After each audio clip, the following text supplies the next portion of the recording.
ఇది చాలా important video అండి. ఎప్పుడైనా క్యాన్సర్ రావడానికి ఎర్లీ సైన్స్ కొన్ని ఉంటాయి. దాన్ని ఈ నిమోనిక్ ద్వారా ఎక్కువగా అంటుంటారు. అంటే కాజన్ అప్ అన్నమాట.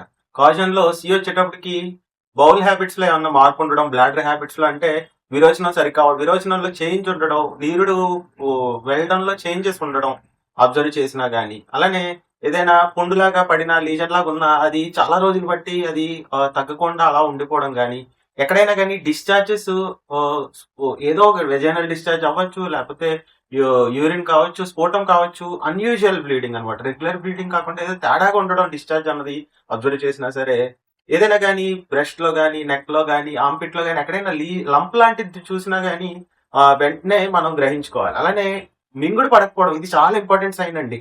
మింగుడు పడకపోవడం కానీ మీకు ఎప్పుడైనా అనిపించినా గానీ ఖచ్చితంగా నెగ్లెక్ట్ చేయకూడదండి. అలానే చూసినట్టయితే ఏదైనా వాట్స్ గానీ ఏమన్నా ఉన్నవి కలర్ మారడం గానీ, పులిపిరికాయలు రంగు మారడం గానీ, సైజ్ పెరగడం గానీ, ఇవి ఏమున్నా కనుక వెంటనే మనం అబ్జర్వ్ చేసుకోవాలి. అలానే కాఫ్ అన్నది దీర్ఘకాలికంగా ఎక్కువ రోజులు ఉండడం కూడా చాలా కొన్ని క్యాన్సర్ యొక్క లక్షణాలు అన్నమాట. అలానే వచ్చేటప్పటికి వెయిట్ లాస్ అండి, ఇది చాలా ఇంపార్టెంట్ సైన్. వెయిట్ లాస్ ఎప్పుడైతే తెలియకుండా చాలా వెయిట్ తగ్గిపోతూ ఉంటారు, వాళ్ళకి కూడా ఈ క్యాన్సర్ ఎర్లీ సైన్ ఏమో అన్నది ఎర్లీగా మనం డిటెక్ట్ చేసుకోవడం చాలా మంచిది అనమాట. అలానే వీక్నెస్, తెలియని వీక్నెస్, పెర్సిస్టెంట్ వీక్నెస్ ఉండడం కూడా ఇది ఒక లక్షణం అనమాట. ఇప్పుడు ఏదైతే చెప్పామో ఈ కాజన్ యూపీ అని సింపుల్ గా గుర్తుపెట్టుకోండి. ఈ చేంజెస్ కానీ మీరు ఎప్పుడైనా అబ్జర్వ్ చేసినట్టయితే క్యాన్సర్ ఎర్లీ సైన్స్ ఇవి ఖచ్చితంగా రూల్ అవుట్ చేసుకోవాలి. ఒక చోట డాక్టర్ చూపించుకోవాలి, దానికి తగ్గ పరీక్షలు చేయించుకుంటే ఎర్లీగా డిటెక్ట్ చేసుకుంటే చాలా పెద్ద ప్రమాదం నుంచి మనం బయటపడొచ్చు. Thank you.